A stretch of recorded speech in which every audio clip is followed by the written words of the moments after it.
What's going on, people? We are Tottenham TV, back here for a preview stream for you guys. Obviously, we played Manchester United at the Tottenham Hotspur Stadium. 5:30 kickoff, live on TNT Sport, and the live on the watch along as well, where you got Ashmatic and Marlon taking the hot seats this weekend. Me and Simeon will be in the stadium.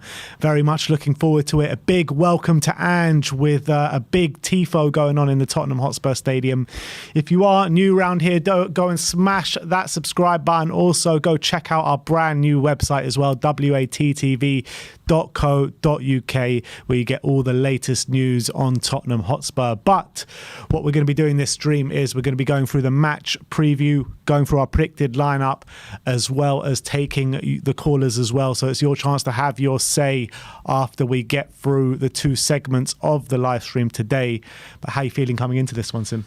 I'm excited. I'm excited for Ange's first home game. I think it's going to be a good atmosphere. As you said, the tifo is going to be among the whole South Stand, so that should be a really good start to the game. I think, obviously, we've got a lot of new signings who haven't even played a competitive game at the Tottenham Hotspur Stadium yet, so I'm excited for them as well.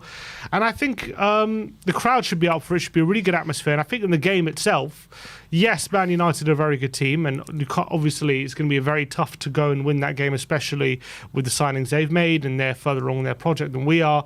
But I don't think it's by any means necessarily impossible to win this game. I think we've got a good chance. This new way of playing, I reckon, I think there's some pros and cons, which we'll get into in terms of how Man United are going to approach this game, what basically how I see this game flowing, and in terms of who's going to dominate and who's going to create the better chances.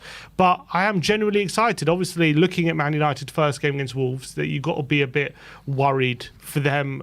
They got to be a bit worried, with how they approached that game. They were very, very, very lucky to win that game. Shouldn't have been 1-0, and they got away with a lucky penalty right at the end of the game as well. So Tottenham will probably looking at that, probably licking their lips, but I do kind of envisage Man United potentially changing things up and changing their approach a bit for this game. But I think Tottenham will just focus on their game, and they'll take encouragement with a very, very promising performance against Brentford on the opening day. And I think if we can take that into the Man United game at home, I think there's a good chance of us getting a result. Yeah, well, let me just correct myself what I said before. The game isn't on TNT Sport. The game is on Sky Sports on a Saturday evening. But without further ado, let's get into the match preview. And something funky about this fixture, always, where we haven't beaten them since that 6-1 game. Every single time we play them, something seems to go wrong. I remember last year at the Tottenham Hotspur Stadium, towards the latter stages of the season, we played really well that game. Maybe Man United started the game better, but we were on top for the majority of the game under Ryan Mason, it was at the time. I think we got it back to 2-2 in the second half, but we really should have gone on and won that game. And I think that happens a lot of times against Manchester United. We just can't seem to get over the line against these lot ever since that 6-1 game, and I don't know what it is. Yeah, for some reason they've got some sort of hold over us at the moment. Obviously, we've had some wins sprinkled in down the years. You know, we beat them 6-1 at Old Trafford back in 2020. At Wembley we beat them. Last game at White Hart Lane we beat them. But in our recent record against Man United, as you can see on screen, it's pretty atrocious. Loads of defeats. Nuno's last game being one of them. There was that game at Old Trafford where Ronaldo scored a hat-trick and we were much the better team as well.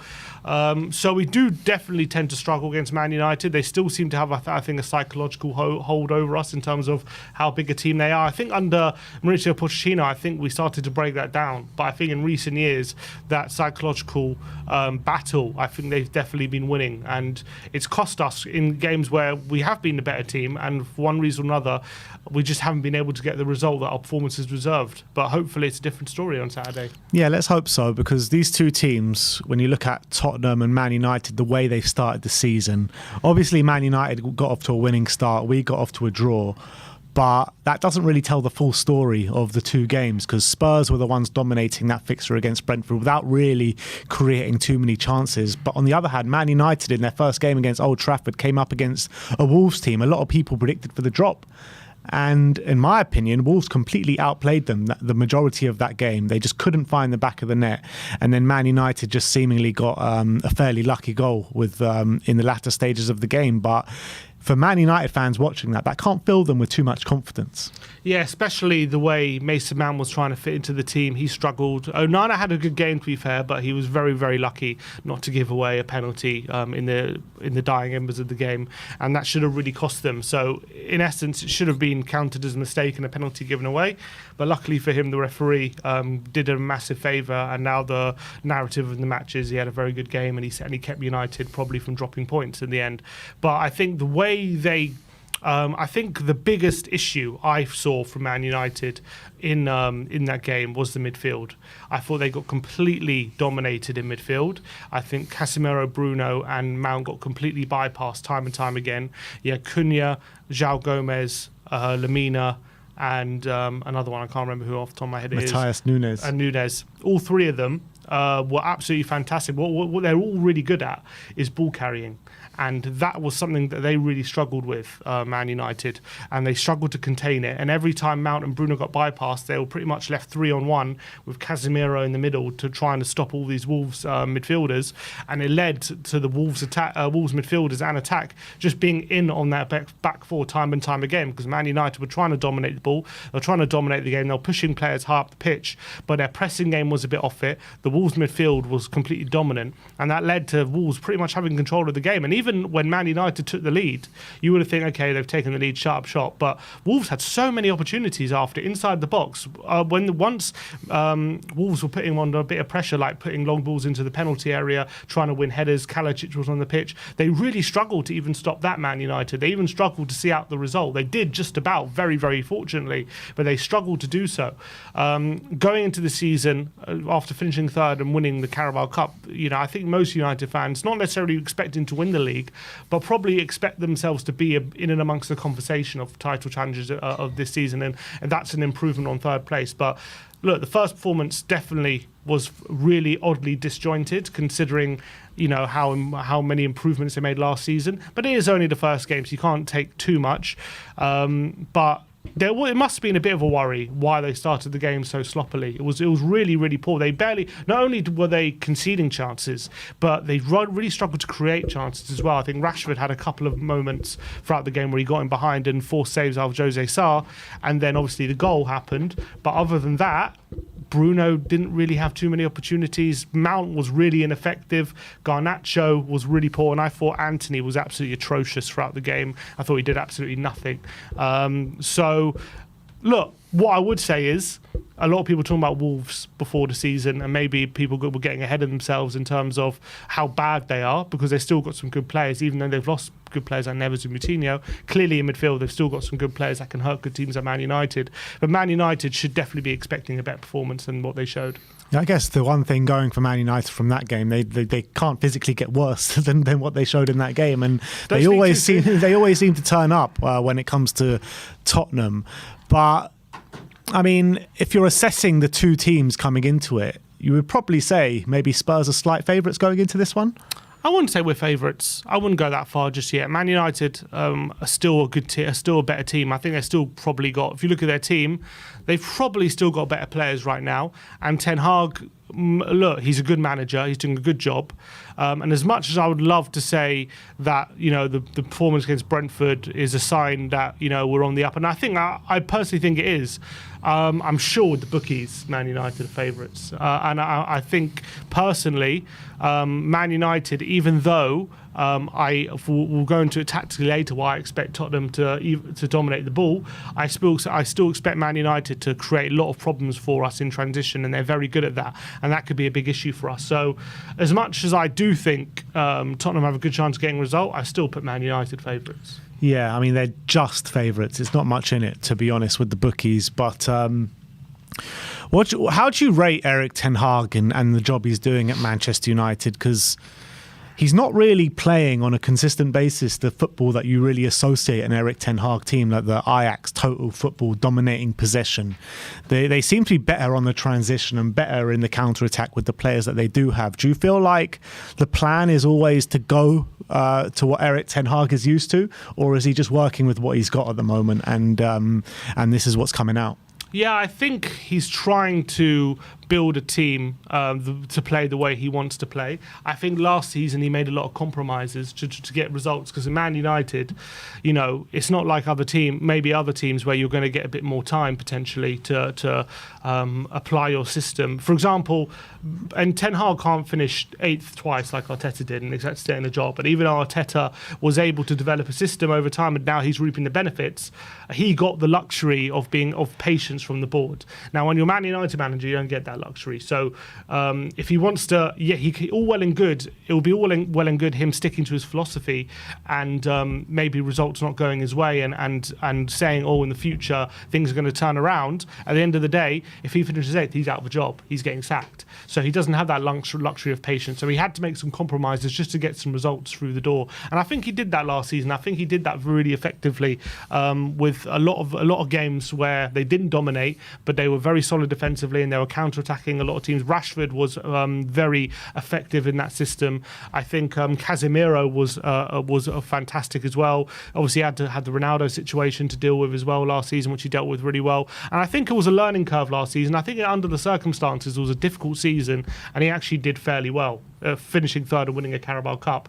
I don't think many United fans complained about that. Yes, the football at times maybe wasn't what you expect a Ten Hag team, but I think he probably had to make... I think if he would have just gone with the way... Look, you saw at the beginning of the season, he tried right at the start just to try and dominate teams, even not as good as some of the other teams in Premier League, like Brentford and Brighton, and they were just getting undone. And I think he realised very soon that he had to adjust his system. And then when he came up against Liverpool and Arsenal the following weeks, he completely played a very different style, very counter-attacking, trying to get Rashford in behind and exploiting the space, and he ended up winning both games. And I think that was an indication of him knowing that he had to adjust to his way of playing in the short term to hopefully buy time to implement his system in the long term. And I think that's what we're seeing at the moment. I think this season, with Onana now, Mason Mount in the midfield as well, I think he's going to try and start implementing his system more consistently, and I think he's probably going to get more joy.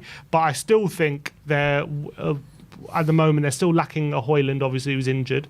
I think he's quite vital for how they want to play with their passing and moving. I think Wan-Bissaka and potentially Luke Shaw maybe their problems as well. But I think it's going to get there. But I just think at the moment it's a bit of a slower process in terms of getting the football he wants to play. Yeah, look, you say that he had to change up his system early on, but I mean, even throughout the season, never mind just at the beginning, when they came up against real decent opposition, anyone in the top 6, they came unstuck. I mean, they got battered by Liverpool 7-1 in the midway of the season, even the latter part of the season. I can't remember exactly when it was, but his record against the top 6, especially away from home, is atrocious, isn't it? Yeah. And why is that? Lucky to beat us as well. Very lucky. Lucky to draw against us at the Tottenham Stadium. Very lucky. Well. So I mean, 6-3 against Man City, 7-0 against Liverpool, 3-2 against Arsenal, although they were unlucky to lose that game. They have a terrible record. So maybe that's also a learning curve of in those games as well. Maybe he was trying to stick to his principles, and I think a lot of those games, still, Man City 6-3 was like early first half of the season. He ended up beating them at home in the second half. I think he had to learn a lot on the job. 100%, and I think he did take some batterings. And if Tottenham are going to do the same under Postecoglou, I expect the same. I expect in some games we're also going to have to take some batterings, and we're going to have to compromise on some results for the long-term project. And I think that's what he did last season for a lot of games. But I also think he compromised on a lot of his performances to get results, like in the early exchanges against Liverpool and Arsenal. That's not usually how a Ten Hag team would have played in those games, and he changed it up. So I think he compromised in some games, and in some games he wanted to stick to how he played, and sometimes it came off, and sometimes he got absolutely battered. But that's just the process of the project. And here's his first season, and I expect that this season they're going to refine it a bit more. Yeah, look, I get that, but I haven't been totally impressed with Erik Ten Hag and Manchester United since he's been taken over. They have shown some signs of improvement for sure. Not going to say that, but I mean, with Man United, have we not been here and seen it all before? Have we not been here and seen it all before with Manchester United? Yeah. Jose Mourinho, won cups, finished second in the league. Louis van Gaal won cups there as well. I mean, have we not seen it all? ever since he's left? Yeah, we have. We've seen managers have similar first seasons, and maybe it hasn't kind of paid off long term. So maybe there is. I don't know. I just get a different feeling at the moment from Ten Hag. I feel like when he gets it right, the football is a lot better than maybe it was under Mourinho and Louis van Gaal. And I think the Man United fans have taken to him and given him and granting him a bit more patience than maybe they have those managers. So yes, we have seen it before, and maybe it will start to go wrong this season. But I think they're on the right path, and I think he just needs a few little additions in the team to play. To perfect his style, and then they're going to be a serious team. I still think they're lacking this season, to be honest, right now. I think they're making improvements and we're going the right direction. And I know the performance on the first game of the season was really poor, but I back them to be better than they were last season, this season, with the signings they've made. But you got to add in, they're going to have Champions League football as well this season, so there's going to be added pressure on the squad. I don't expect a long run in the Champions League, but I do expect them. I don't expect a title challenge either, but I do expect them to be back in the top four. If you look at that form, obviously with pre-season involved, a bit of a Jekyll and Hyde performances with Man United. They did have an impressive pre-season game against Arsenal, which I thought they more or less played really well in that game. But apart from that, they have flattered to deceive in pre-season, and that kind of led into the first game of the season as well against Wolves. Spurs have been, I think, on a performance level, we've been doing well in pre-season. It's just that results haven't really matched that at times, where our defence has really let us down. As you can see, 10 goals conceded in our last 5, but 16 goals scored, where they're just on a zero with 7 goals in, 7 goals out. In terms of the potential Man United team coming into this game, if you can bring that one up on screen with the predicted lineup, very similar to what they did play in the last game, with Onana in goal, Wan-Bissaka, Varane, Lindelof, Shaw, Mount, Casemiro, with Bruno, Sancho, Anthony supporting Rashford. Obviously, Garnacho played instead of Sancho in the first game, but I just wasn't impressed with any of those Man United players coming into it. But with that defence, is that a defence that our attack can really get at? I think Son's going to have his work cut out trying to get past Wan-Bissaka on that side, especially in the way we like to play our wingers. Wan-Bissaka is one of the best one-on-one defenders in Europe, I think. That's one of his biggest strengths. So Son. Well, why don't you show us on the tactics board how we can get at them? Okay, so this is how we envisage it, kind of lining up on Saturday. Obviously, we've said Sancho in the predicted lineup. I've got Garnacho here as he started the last game, and we do think actually Martinez will play because Ten Hag confirmed in his press conference that he's fine. Yeah, he's here in the team. But he was actually quite lucky last game not to stay on the pitch. He could have easily been sent off. We got taken off at half time, didn't he? Yeah, got very lucky. So we envisaged something like a tactical setup a bit like this. What I was seeing against a lot of people thought that Man United going into the season would line up a bit like that, a 4-2-3-1. But what we definitely saw against Wolves was a bit more of a 4-3-3 of Bruno and Mount being 2 8s with Casemiro sitting. I was looking at their average positions, Man United against Wolves, and they did try and dominate possession. They had 51% possession, but Shaw and Wan-Bissaka were very rarely foraging into the opposition half. A lot of the times when they were picking up the ball was in their own defensive third. They weren't really bombing forward as much as you'd expect, and that maybe was part of the reason why they struggled a bit to kind of retain possession. Now, how I see compared to what I saw from Man United against Wolves, why I see Tottenham dominating possession is because we all know when we're on the ball, we like to invert like this, get our fullbacks in the central areas here, with Maddison and Skip pushing up a bit, Kulusevski and Son really, really far wide.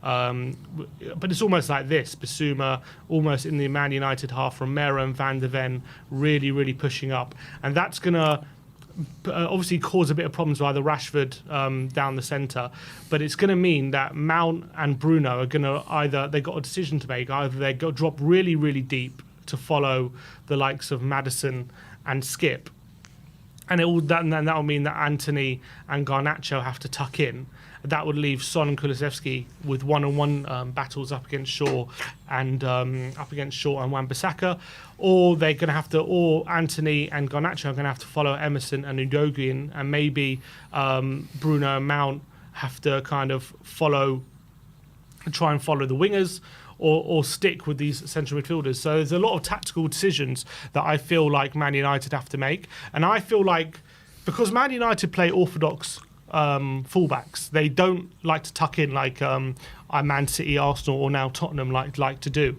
So I believe there's going to be a numerical advantage here in the centre, because you're going to have basically a box of four: Emerson, Skip, Maddison, Udogie in the centre with Basuma, a box of five, sorry. And for Man United, you're only going to really have Mount, Casemiro and Bruno. And Mount, Casemiro and Bruno are not, apart from Casemiro, Mount and Bruno are not the best defensive midfielders. And I think we saw that against Wolves. So I do envisage Tottenham to take advantage of that.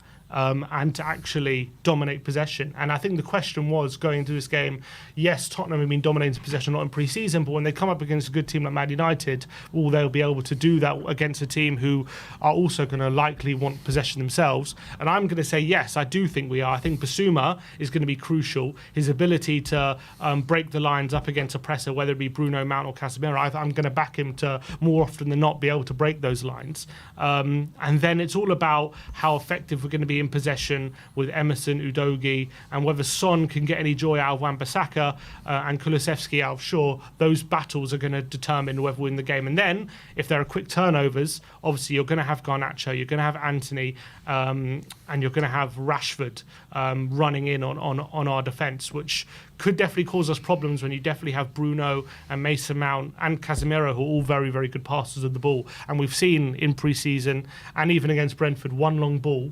and Spurs can be in trouble. And there's no better player in transition than Marcus Rashford in these positions. We even saw it at the Tottenham Stadium last season, albeit Eric Dyer was playing that game. But you see Rashford can be devastating. So I do envisage problems that this is going to cause, but I actually am predicting that Tottenham are going to dominate possession in this game.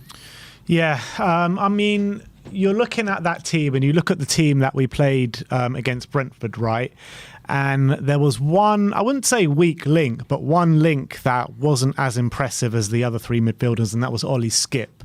Do you feel that in this game, that potentially the quality of the ball of maybe a Pape Matar or even a Giovanni Lo Celso will be more required for us?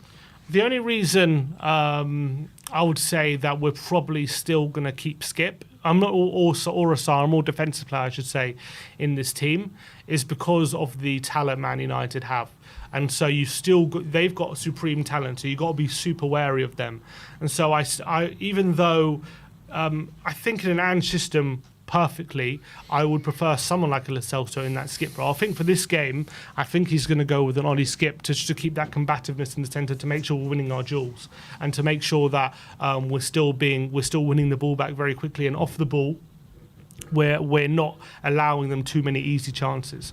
I do think when we come up against lesser teams who don't have the quality of Man United and Marcus Rashford in behind, I think we can force the issue a bit more and put another creative player just to make sure we're breaking them down when being as effective as we can when we're on the ball. But I think in this game, I do envisage a Skip or a Sarr in the team. Obviously, Ange Postecoglou confirmed in the press conference today that Romero is fine to play. Obviously, that's a massive, massive, massive plus for us coming into it. But how important is his partner Van de Ven going to be for the likes of Rashford trying to break those lines? I think he's going to be the most important defender that we have on this game, because how many times have you seen Rashford go over the top with one long pass and just stream through on goal and confidently finish? There's two elements I think are going to be very important in this game. Because I envisage Tottenham to dominate possession, there's going to be Van de Ven. First of all, Romero's, if Man United do try and just play through our press, Romero is going to be absolutely crucial to make sure he's getting ahead of any of the passes played through into the attackers.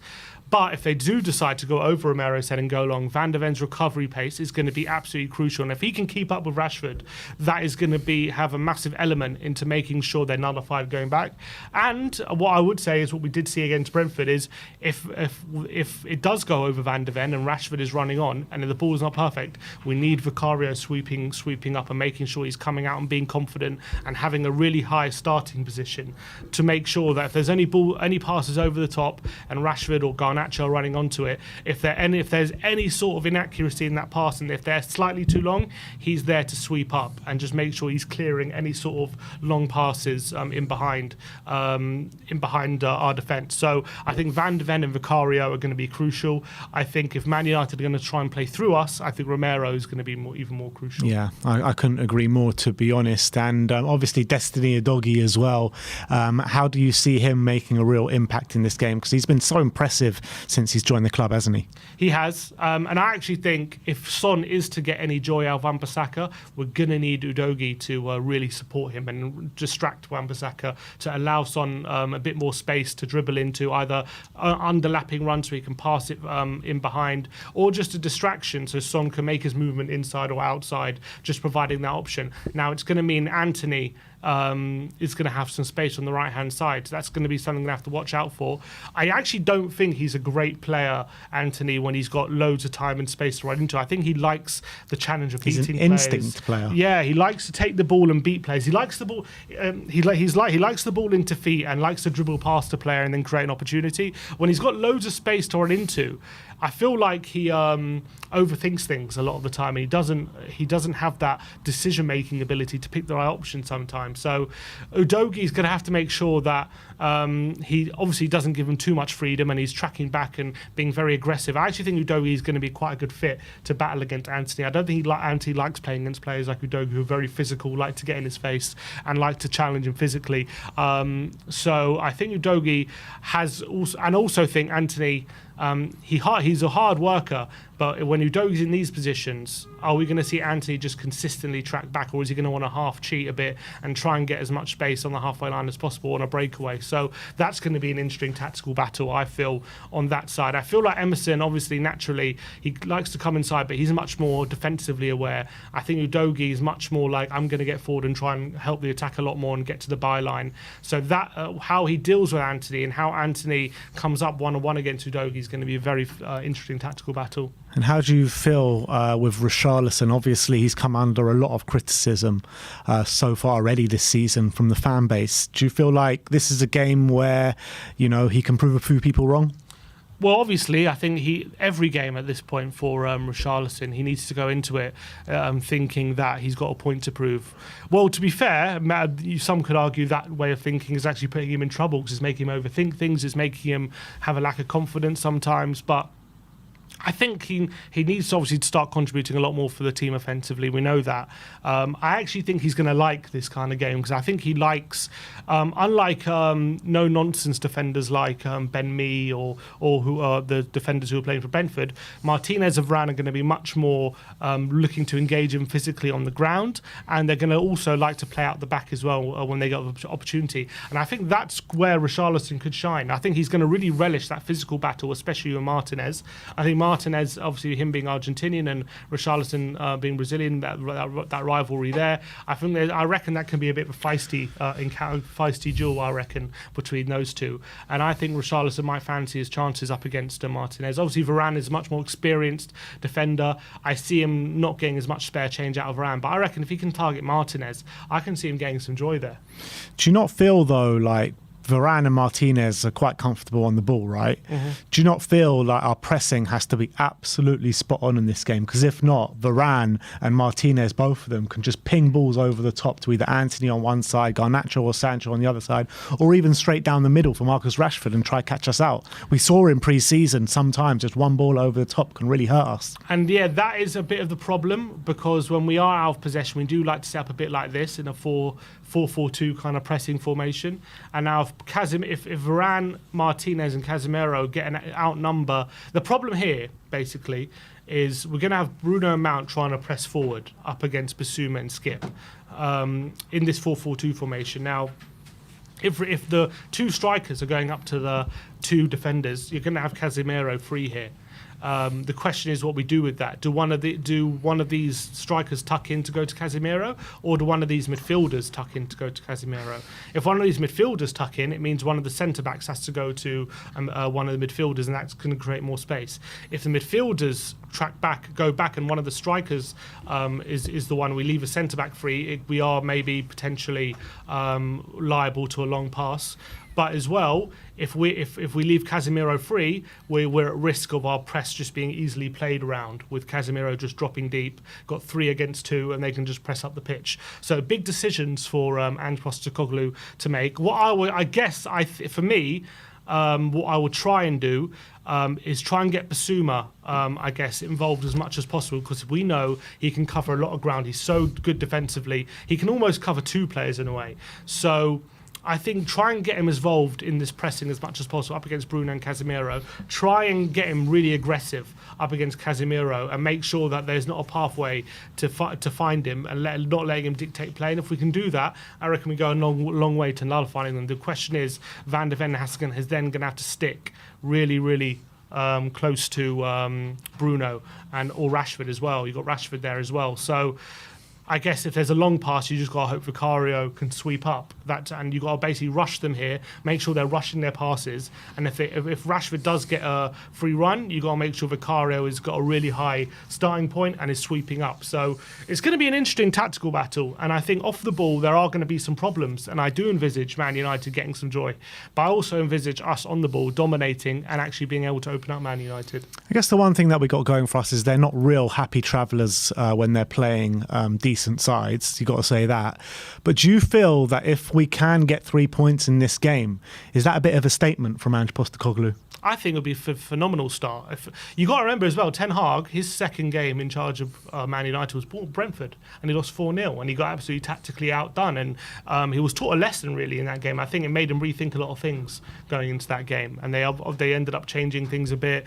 They got rid of Ronaldo very soon after, and it was a lesson. Now, Ange's first game was Brentford. It was a very different kind of display.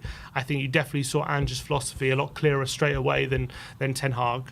But look, there's only one game. If we can go into this game and beat them, especially given the summer they've had and the fact that they're ahead in their project, I do think it's a bit of a statement. Especially if we beat them well. Especially if we're the better team and we're dominant. And the Spurs fans are in full voice, and there's a real kind of sense of everyone pulling in the same direction, everyone being together. I do think that could go a long way into giving this team a lot of confidence that actually we can do something special under Ange, 100%.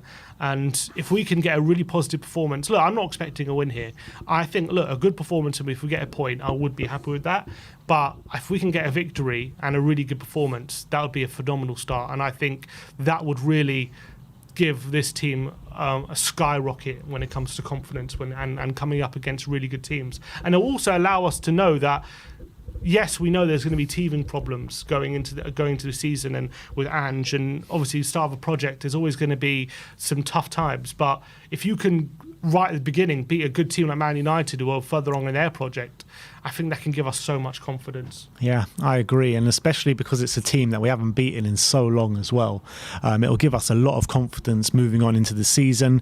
In terms of the one-to-watch to Man United, we have touched them already, but Marcus Rashford and Jadon Sancho, I mean, what difference will Jadon Sancho give them if he does play instead of Garnacho? I think just a bit more quality. I think Garnacho was a bit wasteful against Wolves. I actually think he's a good player and he's a good one-on-one dribbler. Garnacho really likes to take on his fullback. I think Sancho's a bit more of a creator. He's got good dribbling ability, but he's much clever with his passing and moving and in and around the penalty area and little give and goes and things like that. And I think he's also a better finisher than Garnacho as well. So I think he's going to be a tricky customer. When it comes to actually running in behind and leaving space, I actually think Garnacho's probably more of a threat in behind than Sancho. But when they do have their, which I'm sure they will, when they do have their periods where they are got a bit of possession, they're dominating the ball, that's where Sancho probably comes alive, and that's where we got a bit of trouble. And that's where it's interesting because he's been playing centrally in pre-season, so if he does start, I wouldn't even be surprised if Rashford goes to the left and Sancho central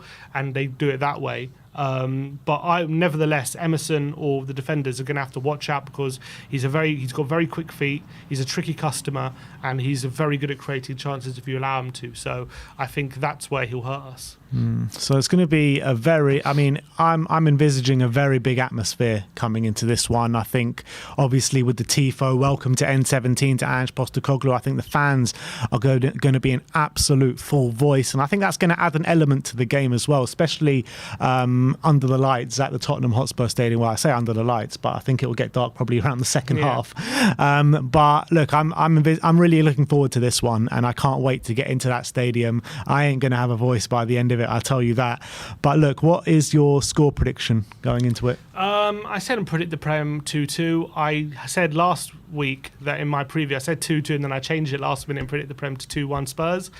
I'm going to stick with 2-2 again. I think more excitement. I think it's going to be chances at both ends. I do think we're going to dominate the ball, but I just think Man United are a very good team in transition as well in their own right. So I'm going for another 2-2 draw. Yeah, it's going to be an intense battle for sure. And I'm not sure if this is coming a bit too early on in the Ange Postecoglou tenure, but I'm backing the boys, to be honest. I also said 2-2 in my pre-match predictions in the On The Ball video, but I think we might take the 3 points. I really am swaying towards taking the 3 points. And I think that, like I said before, I think with the atmosphere and the fans on our side, I think it's going to be a really good atmosphere, and I really think that can spur the boys on to go and getting those 3 points. And I'm going to say 3-2 to Spurs. I think it's going to be a crazy game of football, a lot of goals. I don't think Man United can be as bad as they were last weekend, but I think we can get the better of them. And sometimes it works, like football works in mysterious ways, right? Like Man United had shocking performance, but take home 3 points. I actually envisaged them to be better in this game, but not to take any points. So it's a strange one, the way football works somehow. But look, I'm going 3-2 to Spurs. Sim is going for 2-2. I want to know your score predictions in the comments section. That is our match preview for the game. That is how we envisage Spurs can take the game to Manchester United. But let's get into our predicted lineup. So Ange Postecoglou has been in his press conference talking about the team news. So what is the team news for today? So very good news when it comes to Cuti Romero. Obviously, he suffered that knock to the head against Brentford and was forced off after a goal, but he is available for this weekend. So that's fantastic news at Ange Postecoglou. There was a lot of fears that, given the concussion protocols in the Premier League, he'd be missing out this one, but he is fit and available. Other than that, no new injury concerns. So Bentancur, Sessegnon, Gil, Forster, and Ndombele are all unavailable for this game, so they're not going to be involved. But yeah, other than that, we've got everyone fit. All right, so basically nothing's changed from last weekend, essentially. Yeah. So let's get into it. We're going to go for a 4-3-3 formation, as we've been seeing since Ange has come in. And in goal is obviously going to be a Vicario. He come under a lot of criticism so far. I actually someone put a highlights reel down of everything he did against Brentford last weekend, and I feel like in the early stages he was nervy, but I did feel like he grew into the game and didn't really give us that much to worry about, apart from maybe his playing at the back in the early stages. Yeah, I would say the criticisms came mainly for how he looked rather than what he did. I think a lot of the times when he was on the ball, he just looked a bit nervy and he didn't seem sure of himself. A few times he hesitated when coming out and then went back in, so it doesn't inspire with confidence. But in terms of facts of the matter, what he did on the pitch in terms of his sweeping, he dealt with a lot of situations, was able to come out of his goal and prevent quite a few attacks. And I think that's going to be crucial in this game, his sweeping ability when it comes to stopping someone like Marcus Rashford running in behind. If he can do that and stop a lot of their attacks at source, then I think that can go a long way to Tottenham regaining possession and getting a positive result. So I'm hoping he can build on that performance. And yeah, I do think a lot of the criticism was unwarranted and very harsh, and hopefully he won't take a lot of it to heart. Yeah, so Vicario in goal. Right back is a toss-up between Royale and Pedro Porro. We are siding with Emerson Royale, but we did see last week up against Rico Henry, there were a number of times where Rico Henry did get the better of him and created really good chances for Brentford on the day. Is that just teething problems within the system, you think? I think the wing-back system, in a weird way, is a really good system to play against us, because naturally, when we're playing inverted, and if they're going to play a 5-3-2, then they're going to have those players in the middle, which we're going to have to really focus on, and then the wing-backs are going to get a lot of space out wide, and that's what Rico Henry found. He got a lot of joy there. Now, Emerson's going to have a winger to deal with rather than Rico Henry, who's going to be a lot higher up the pitch. So we know that he can play that full-back role defensively. We've seen it time and time again. He did get some problems up against Rico Henry, but I don't even think it was a tactical problem necessarily, because for the second goal, he got level with Rico Henry, and it wasn't a case of tactically he found the space. I just think he beat Rico Henry on the outside, and that doesn't happen too often to Emerson Royale. We've seen enough of him in the Tottenham shirt to know that in those positions he's usually quite strong.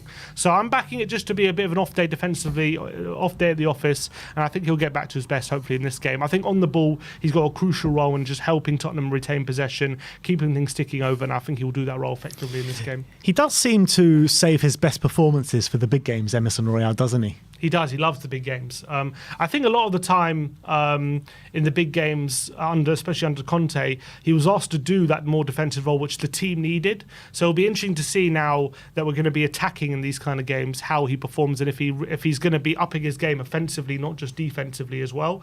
And let's hope he does. But I think he can be quite important in this game. Yeah, so obviously the right-handed centre-back, as mentioned before, will be Cuti Romero. And how vital is him and his partner going to be in this game? Yeah, I mean, if he's not playing, then Sanchez is playing, and I think we're going to be in much more trouble if that's the case. I think Romero's ability to step out into midfield, be really aggressive, making sure that if Man United are playing football on the ground, that he's really aggressive and winning the ball back in his one-on-one duel. And I think that's going to be really, really crucial in this game if they're going to try and play the ball to feet in the final third. Romero's going to have to be there, making sure that he's getting there ahead of his attacker and winning his duel, and I think he's so good at that. So it's going to be great to have him back. I thought he started the game really well against Brentford. It was such a shame he got forced off. So hopefully he can carry on how he left off those last first 15 minutes against Brentford. Yeah, and obviously his partner in Mickey van der Ven had a positive, it wasn't faultless, but a really positive debut against Brentford, and I envisage him to just grow and grow after that performance. Yeah, and his recovery pace in this game is going to be absolutely vital. His ability to keep pace with Rashford potentially running in behind, or any other attacker, that's going to be crucial, especially if Romero is going to go walkabouts and try and win some duels, a bit higher up the pitch. Van der Ven's ability to sweep up behind him, like a bit Kyle Walker-esque, even though it's a centre-back. There are very few centre-backs that have the pace of Van der Ven, so I think his ability to do that and keep pace with some of the attackers, if we are to get a good result, he's going to have to do that consistently throughout the game. So I think he's going to be crucial. So, and to make up that back four on the left-hand side will be Destiny Udogie. Look, like I said before, he has been really impressive since joining Spurs, and I envisage him to have another really good game this weekend. And I think he could be maybe one of the surprises of the game if you're, in a sense, from a Man U point of view. Yeah, I think they're probably not thinking about being worried about him, but they're probably thinking that Anthony up against him, they're probably fancying Anthony's chances. But I reckon Udogie, being a very physical left back, with his upper body strength, I reckon he's going to be licking his lips at the prospect of taking on Anthony. I don't think Anthony gets the better of him on too many occasions. And then going forward, he needs to support Sonny, who's going to have a difficult game on the left wing, and he needs to be making sure he's providing an option on that side, so that if Son is having trouble beating Wan-Bissaka, which I envisage, that we're still going to be a threat down that side with some of his running in behind. So let's run through that back line with you guys one more time. The same back line as you saw in the first game of the season. So Vicario in goal, Royale on the right, Udogie on the left, Van der Ven and Romero in the middle. And in my opinion, the most vital player on the pitch in the number 6 is Yves Bissouma. Yeah, I think so as well. I think he's crucial. With his ability that he showed against Brentford to wriggle out tight situations, dribble in between players, I think if he can do that in a game like against Brentford, I think against players like Mount and Bruno, I reckon he's going to fancy his chances to get the better of them as well. And that if he can do that and then walk into the space, it's going to force Casemiro to either get drawn to him or leave him a lot of space, with potentially him getting a run on the back for him and with attackers making runs in behind and causing problems. So I think Bissouma is crucial to he's the key to winning the midfield battle if we're going to do it. Yeah, completely agree. And if he has any sort of performance like he did at Brentford last weekend, then we're in for a treat. Moving on to the two number 8s, let's start off talking about Ollie Skip. I mean, didn't have the greatest game at Brentford, but what he does always give you is grit. He always gives you 100%, and he gives you the good attitude, right, coming into this game, and he'll non-stop running and he'll really put himself about. Maybe his quality on the ball might be lacking a little bit, but I think we're going to need that in this game. Not the obviously lacking of quality, but the grit in the midfield. Yeah, especially with Bruno and Mount buzzing around and trying to cause problem for us. I think Ollie Skip is going to have to be on his A game when it comes to his off the ball grit and determination, and just making sure he's a nuisance, making sure they don't have time on the ball. He's getting close to them and he's being aggressive. So I think that's probably the reason why he's going to start. Hopefully, when he has his opportunity on the ball as well, he can show a bit more than he did against Brentford. But I think he's going to be in the team more for his off the ball ability. And then to make up that midfield three will obviously James Maddison, who's called on the Spurs fans to make up a chant for him. I've never seen that one before. A player coming out and saying, come on, please make a chant up for me. But I think Spurs Twitter are doing a really good job in doing so. But I think James Maddison, what's he going to need to do differently maybe that he didn't do against Brentford that to do tomorrow?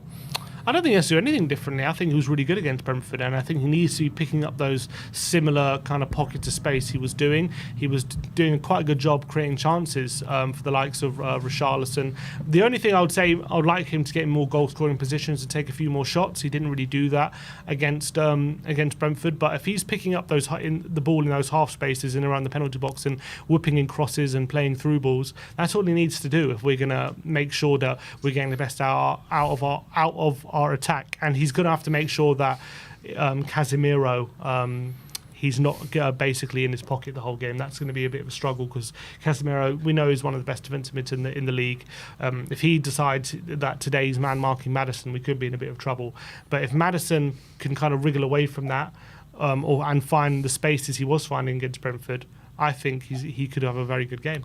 That's what I was trying to get at in terms of Maddison. I mean, I would like to see him try and get in those goal-scoring shooting opportunities a bit more than what he did in the Brentford game. Obviously, he did great in terms of creating and key passes and all those kind of stuff, but what you kind of associate him in that Leicester team is a goal-scoring midfielder as well. And I don't think we saw him maybe take too many shots or even have the opportunity to take too many shots. So I'd like to see him get in those areas a bit more, especially when we're trying to dominate things in our home stadium as well.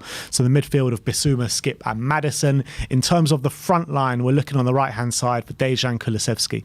Yeah, and he's obviously going to have a one-on-one duel pretty much with Luke Shaw during the game. And I think actually I don't think Luke Shaw is as good a one-on-one defender as Rico Henry is, in a weird way, even though I think obviously Luke Shaw going forward is probably potentially a bit of a better player, and he is a very good left back. But I think Kulusevski could get some joy out of him. I think he's a good dribbler, he's strong. I reckon he'll fancy his chances in a physical battle up against Luke Shaw. So I think Kulusevski needs to show a bit more on that wing than he did in the first game. But I back him to do it. I reckon Kulusevski could have a very good game in this one. So Kulusevski on the right up top. We're going to go for the Brazilian number 9, Richarlison. And I'm backing him to get a goal in this game. Come on. He has to finally get that ball in the back of the net. And I don't want to see him because against Brentford, there were a few times where he was dropping deep, trying to come in search for the ball. Not many times, but a few times. But just stick up there, man. Just stick in that 6-yard box and just wait for the ball to come. And when the ball does come, you better finish those chances off, because we need to be creating chances for him at will.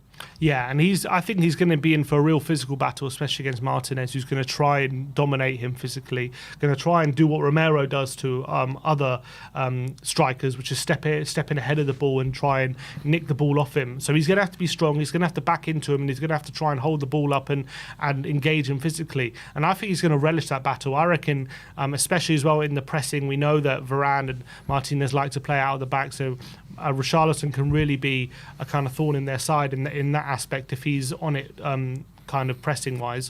So I think this could be a game there which Richarlison, compared to the Brentford game, I reckon he's got more of a chance of thriving in this one than he does in that game. And obviously, last but not least, our captain Heung-min Son on the left-hand side. And obviously, it was a bit of a no-show from him last weekend at Brentford. This week, it's going to be even tougher coming up against Aaron Wan-Bissaka, who's an unbelievable defender. How do you see him getting joy then? It's going to be difficult. He's going to need support. I think if he's left one-on-one with Wan-Bissaka, I don't even see him trying to take him on. I think it's going to be too difficult. I think that Son will have a real struggle trying to beat Wan-Bissaka. He might do it once or twice during the game, but to do it, I think he's going to be getting the ball and have an opportunity to do about 10, 11 times the way we set up. And I don't see him getting too much joy out of Wan-Bissaka. So what I would probably say is he needs to be trying to find either the space inside, because I don't think he's going to be able to find the space on the outside, or having Destiny Udogie to help him out with little passes and interchanges, or being able to, if they're going to get Wan-Bissaka to engage with him really far out wide, that's surely going to leave some space centrally. And unless Bruno's tracking our midfielders all the way back to fill in that space, then there should be a lot more space for the likes of Maddison, potentially Richarlison, in and around those areas on the left-hand side to help him out. So I think him just being on the left-hand side should help us create space, but him like doing his job, creating chances, or even trying to get into goal-scoring positions, I envisage another tough day for Sonny, to be honest. All right, so let's run through that predicted lineup with you guys one more time. In goal is going to be Vicario, right back Emerson Royale, left back Destiny Udogie, Romero and Van de Ven in the centre back positions, with Bissouma, Skip and Maddison making up the midfield three. Dejan Kulusevski on the right, Heung-min Son on the left, with Richarlison up top. We both said our predictions in the preview. Sim said 2-2. I'm saying 3-2 to Spurs. I'm backing the boys in Ange's first game with a brilliant atmosphere behind the lads to really spur them on and get that 3 points. So that is our predicted lineup for the game. Let us know in the comment section below. Do you agree with our lineup? And if there is changes, what changes would you make to the lineup? But now it is your time to have your say. I guess we should touch on before we get to the callers on the protest, which is happening on Saturday. Obviously, the Supporters Trust are organising a protest against the rising of ticket prices from last season, and I think it is a good cause. I'm glad that they're organising it. It's not something the Trust have done a lot, and Ange actually commented on the protest in his press conference. Didn't say much, but he said, let me get his quote up, bear with, he said that my role is to hopefully get people to focus on what we're here for, and that's the club, the players, team, and having success. But I will never tell people how to express their emotions. They have earned the right to do that. And I think that's a pretty fair response, and I think there's not much more he could say when it comes to talking about the protest publicly. But look, if you are going to the game, I do encourage you to all get down there. And if you are unhappy about the ticket prices rising, and the hashtag is Stop Exploiting Our Loyalty, and I think that's a good hashtag as well, because a lot of fans I've seen on social media being priced out at these current prices with ticket prices rising, and season tickets prices probably rising next season as well, although they've been frozen this season.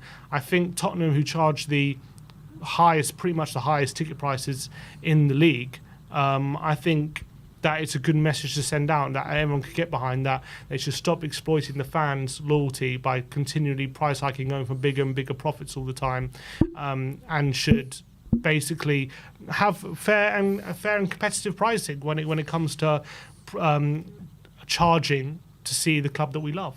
especially like what they've put the fans through over the past couple of years as well. I mean, how can they in their right mind put the prices up as much as they have? Never mind even a few pounds, as much as they have, like a 20% rise in some parts of the stadium.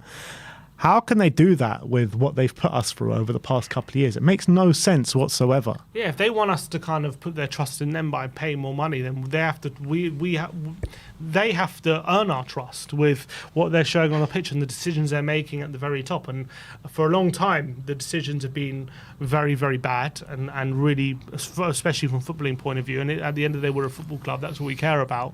And I think if they're going to be hiking up the prices, they have to earn our trust to say that it's worth paying for. And I know that people can say no one forces you to buy a ticket and all this kind of stuff, but at the end of the day, for Tottenham, for a lot of people, it's their lives. Since they were young boy, they've been going to the football with family members or friends, or girl. They've been going to the football with family members or friends, and it's become part of their life. And it's what a lot of people, it's what they kind of live for the weekend a lot of the time for a lot of people. So just to say, they don't have to buy a ticket and try and just to say, well, it doesn't have to be part of their lives anymore, kind of thing. I think it's a very disingenuous argument, in my opinion. Yeah, I completely agree.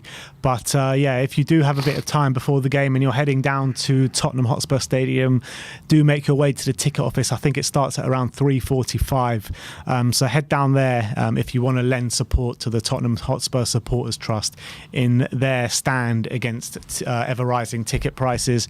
But look, let's start and get some fans on, and let's start off with Aravind.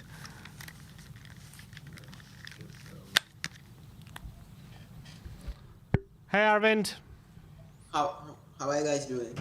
Yeah, we're not bad, man. We're not bad. Season started last week in a fairly, much better display against Brentford than maybe we have seen last season, dominating the ball.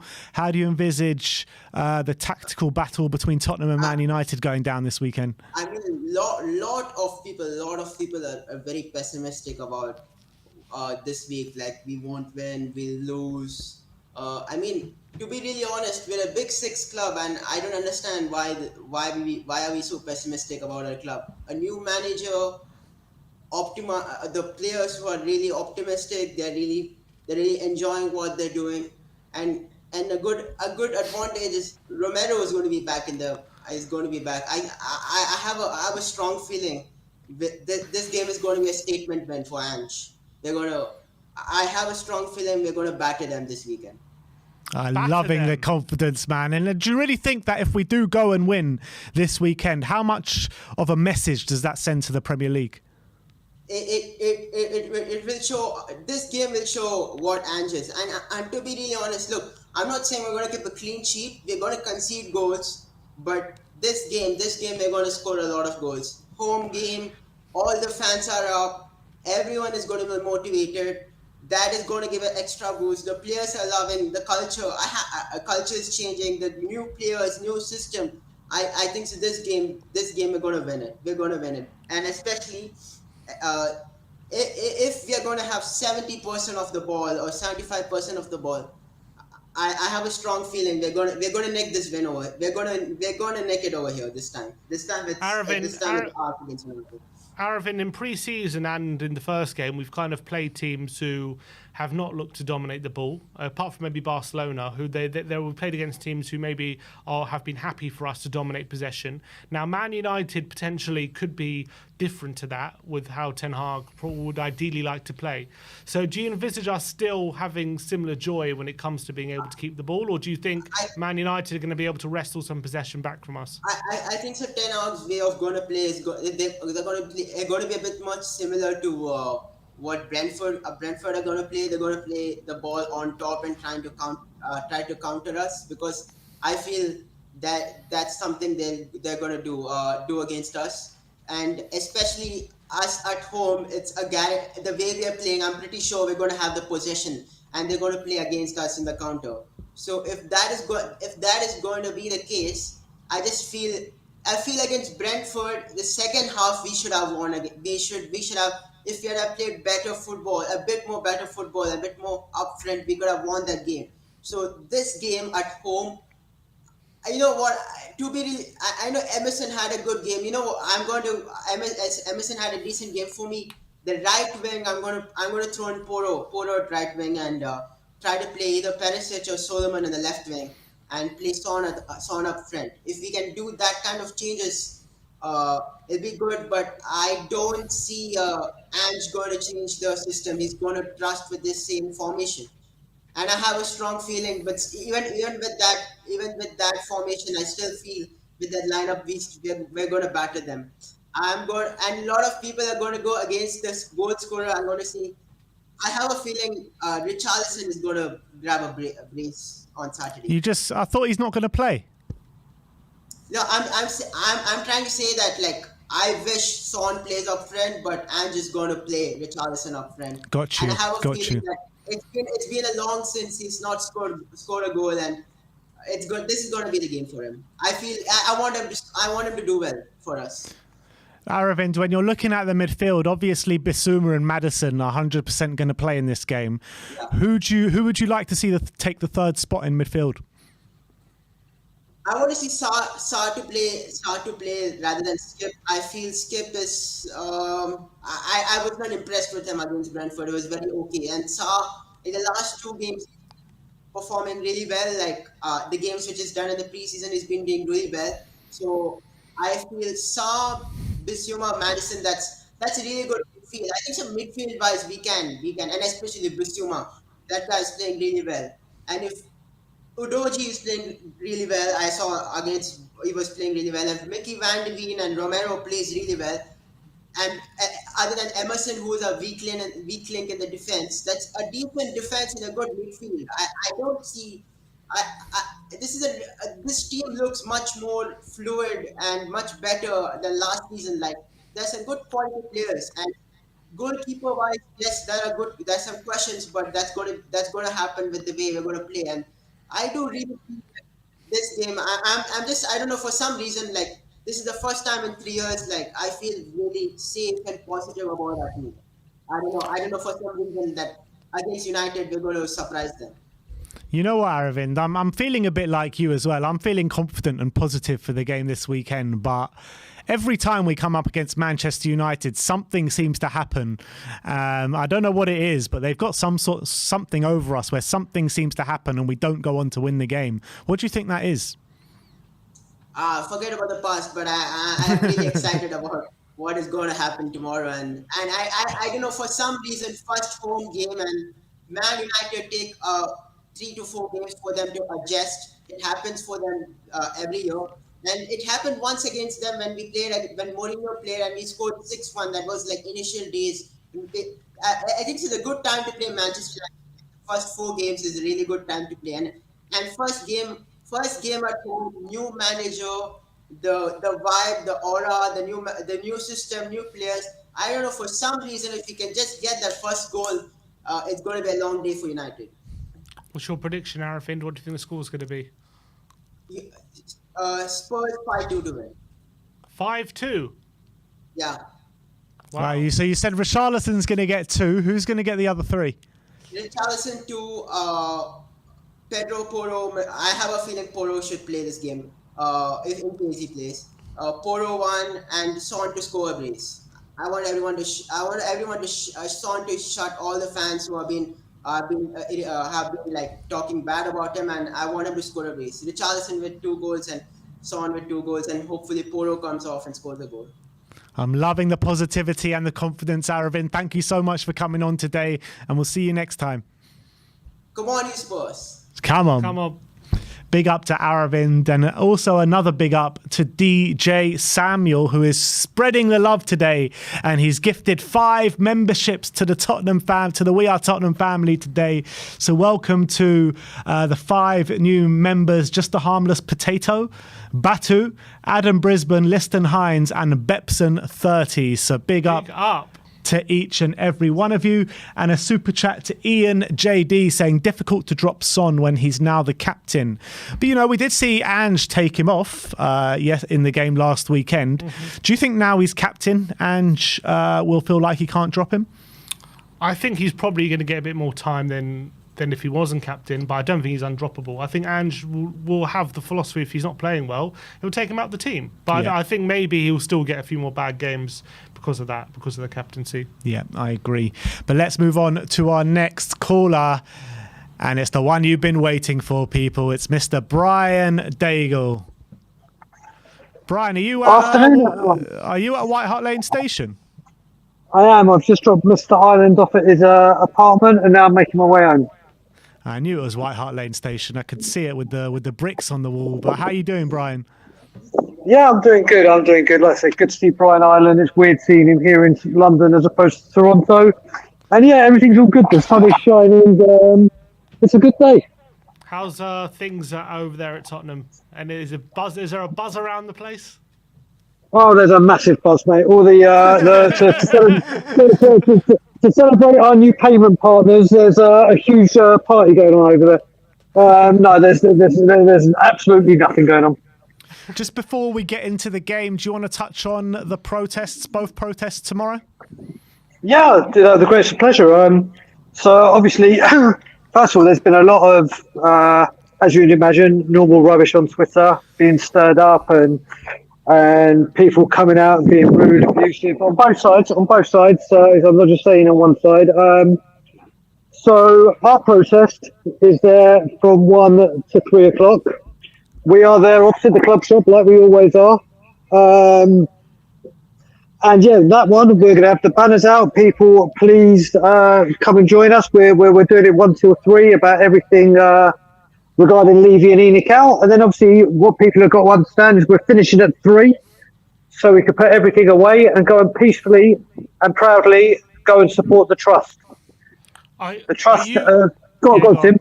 No, go on. You.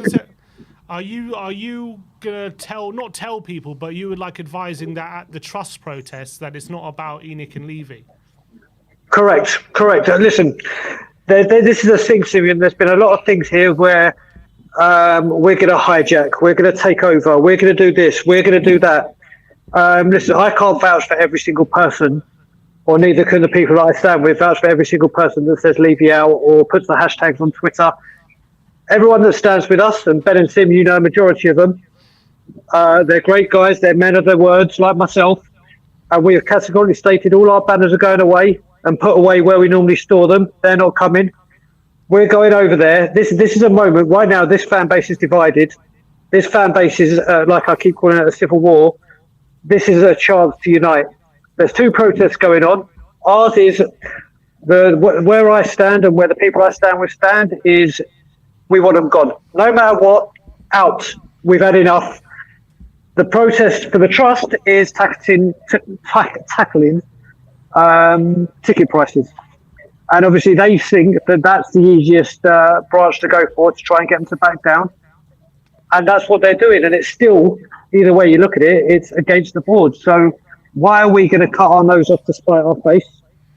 It's also amazing how a lot of people on social media are saying, oh, these are typical ENIC out, you can't ration with them. But when we do the protest, they say, oh, there's only 10 of you, there's only 20 of you, there's only this, there's only that, and make up the fake numbers. But then all of a sudden, when it all kicks off on Twitter, with hundreds or whatever, it's all down to us, which is absolute nonsense.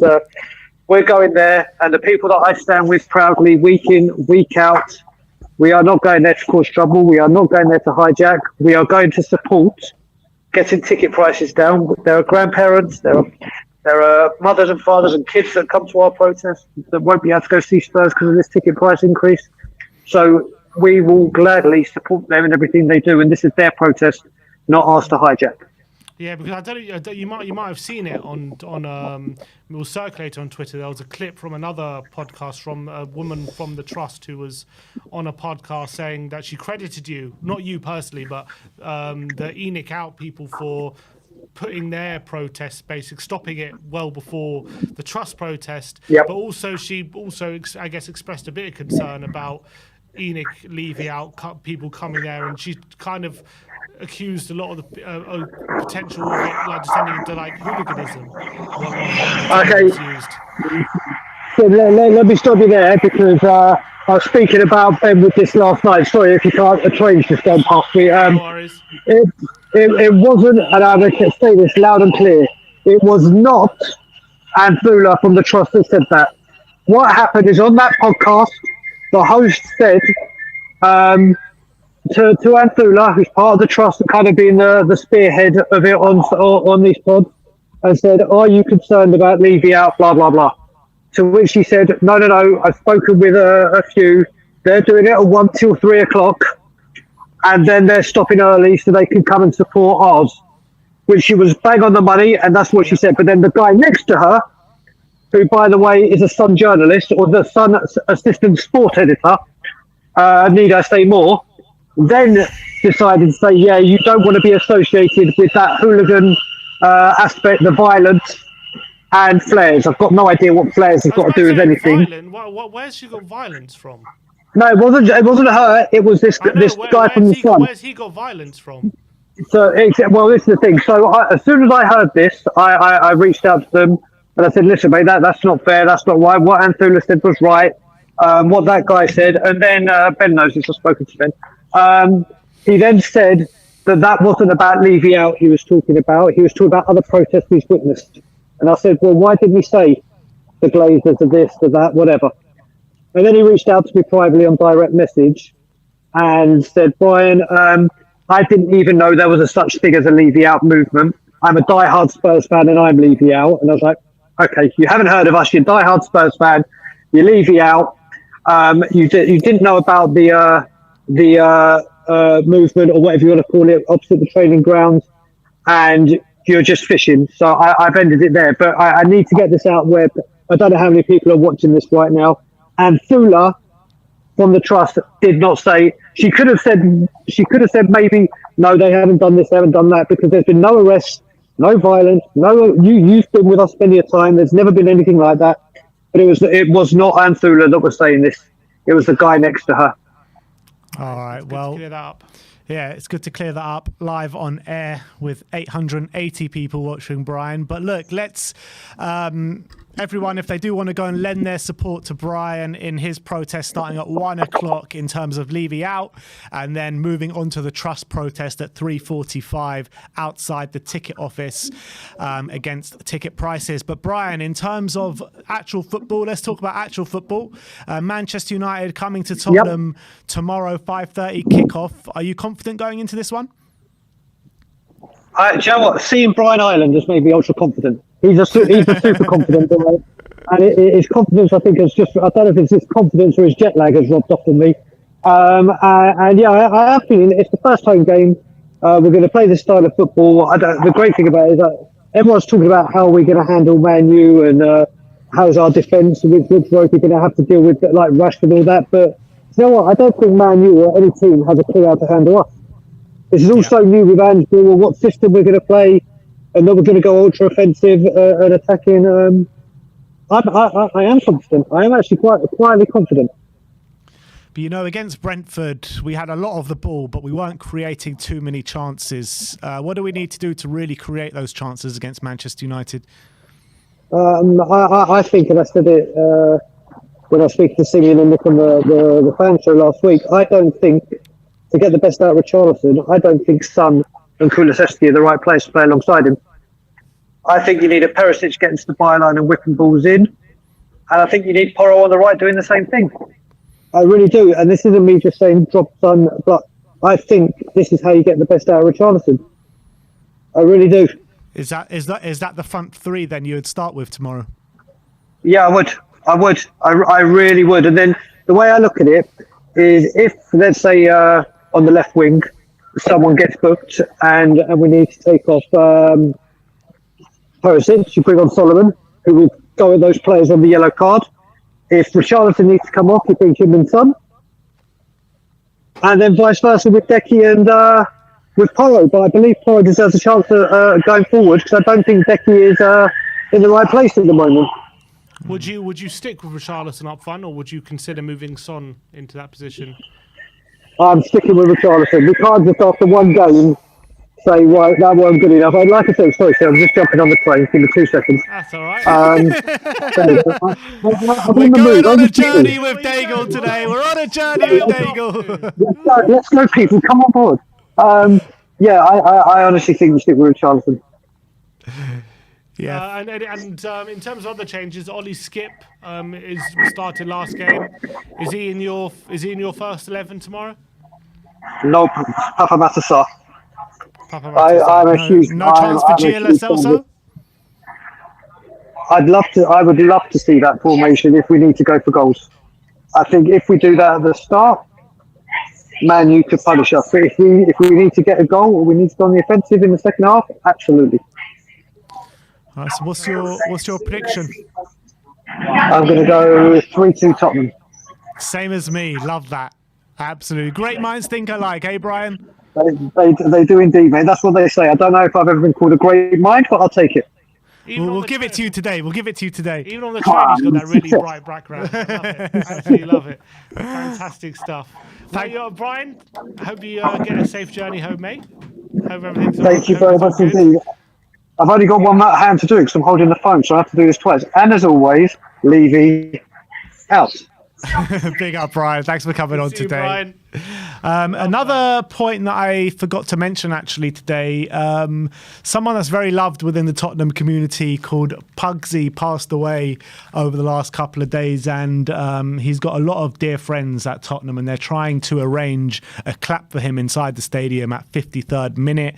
I mean, we didn't know him too well personally, me and Sim, but we did meet him once or twice on the odd occasion, so he was a very nice man, and he was Tottenham through and through. So if you are going to the game, do lend them a supportive hand and get up and cheer for him on the 53rd minute. He passed away way too early at the age of 53. So everyone do get up off your seats and give him a big round of applause, because no one likes to see someone go, especially within inside the Tottenham Hotspur community as well. But let's go on to our next guest, which is KPV. Hello, boys. How you doing, KPV? Hello. I'm okay. Just do the same as last week, but I'm okay. But yeah. Are we beating Man United tomorrow, KPV? Well, yeah. Like we have to beat them at home. The last time we beat them at home in N17 was 2017. You two at the game. Kane, Last game at White Hart Lane, wasn't it? Yeah. Just a few weeks after the North London derby, but it was actually after the Leicester game. And yeah, like we won 2-1. Goals from. There's only one Victor Wanyama, one Kenyan, and Harry Clark, they scored the winner. So, but yeah, he's gone. Now the goal is going to come from Sonaldo as well, Richie and Poro. But yeah, last game at White Hart Lane, mate, we went the whole season unbeaten. So basically, no invincibles, eh? If we hadn't lost a couple of games, we could have done what those lot did. We could have went the whole season unbeaten, but at least we did the whole season. Carl, we're unbeaten. We're unbeaten all season so far. What do you reckon about this season? What, you think we're going to do what them lot did under Wilson Penga? Like, go the whole season? Well, we're on track for it. I love it, man. Like, you do realise there's 49 games they did, and they wanted to get to 50, but thank God Van Nistelrooy really ended their one. So if we can get to at least 52, then I'll be happy. Then we'll be the club to do it. So go the whole season unbeaten under Ange, and like, as you know, boys, our record against United isn't good. But what did I say last season, boys? The Chelsea curse was going to end. This home record in the new stadium against United isn't good. Like, we've actually drawn there already twice. Remember that Bergwijn goal during the pandemic? Yeah, that was the first game back, wasn't it?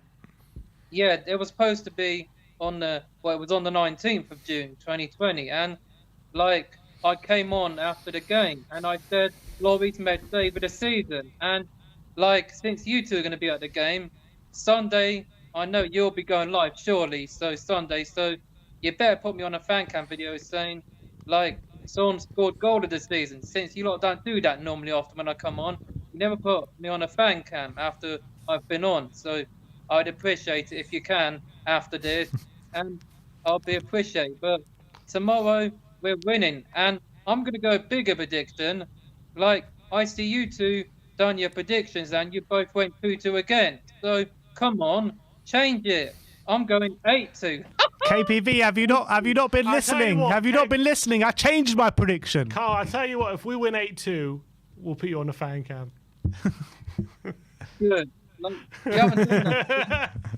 The last time you put me on a fan cam was the 21-22 season, I believe, if I'm not mistaken. But And what a fan cam it was.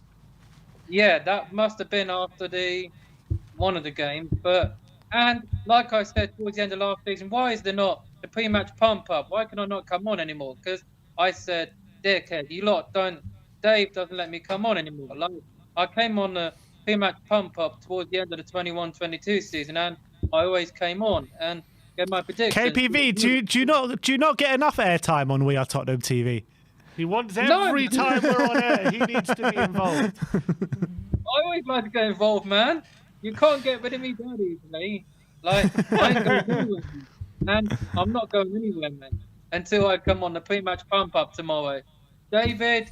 Get the table! I'm sure Dave can hear that. Table. Unfortunately, David can't make the pre-match pump-up tomorrow. Oh, shit. And this in peace, Bugsy. I heard he passed away. Everyone, enjoy the game and please get out of your seat and clap in the 53rd minute. But everyone else, it's coming home, people, on Sunday. Bring on the final. It's coming home. It's coming. Women's football's coming home. Boom! Damn right. Bring on the Big up. I'm out. Big up, boys. And I'll see you all probably Sunday if you are going live, which I know for a fact you always do. So don't be at the game too long. And Sunday, you better get up early. Boom! You heard it here first, people. I'm out. And as always, Levy out. Daigle in. Finally. I didn't say it on Sunday because I had something to take care of, but you heard it here, everyone. And yeah, enjoy the game, people. And hopefully we'll win 8-2 and I'll be on the fan cam. And so do what you can. But next, please. Who's next? Get your ass on it. You're next. All right, Carl. And that is Love the it. whirlwind that is KPV. Boom! Like an explosion. Is there someone else coming on? No, that is it. So Carl scared them away. You're on, KPV. But look, that is the match preview stream. A lot of positivity from the Spurs fans today, which I love to see. Especially, there's a lot of reasons, maybe, with Harry Kane leaving and the lack of preparation and stuff like that. But it's great to see the Spurs fans coming together and really being positive coming into this game. So I don't think it wouldn't be possible if it wasn't for Ange right now. 100%. I completely agree with that. Before we go, actually, what do you make out of those Ange comments, what he was saying about fans chanting his name? Yeah, I think if you're ultra critical, you can read something bad into it. But I think it makes sense what he's saying. He's basically saying, look, I really appreciate what the fans are doing, singing my name. But at the end of the day, I haven't done anything yet. I need to prove to you that you should be singing my name. And as much as I appreciate the support, it's blind faith at the moment. And then it's my job to show the fans on the pitch why they should be singing my name. So I think he gets it. Shouldn't us as a fan base have blind faith in a new manager? But it's not up to him to say that we should have blind faith. It's up to him to prove it. And that's what he's trying to say. Yeah, I think that's absolutely spot on. Everything he says is always the right thing, right? Yeah. He's such a good talker. Really is. I don't think I've ever seen a talker like him at Spurs before. And I used to think like Martin Jol was a great talker. I mean, Pochettino wasn't the greatest talker. Poch was good, like when saying the right things, but he didn't get me on board as quickly as Pochettino. Because Poch, like as much as like he tried to say the right things, and maybe the things that were coming out his mouth were the right things, it was hard to properly understand because of his broken English at the time. Yeah, I guess. Yeah. So, look, that is our match preview. Thank you, everyone, for joining today. Like I said before, Marlon and Ashmatic in the studio on the watch along tomorrow. So come and join them and lend support. And if you haven't already, go check out our brand new website, which is WeAreTottenhamTV.co.uk, where you get all the up-to-date Tottenham news on a daily basis. But once again, thank you for joining us. We'll see you all soon. Like, subscribe, and comment. And as always, come on, you Spurs.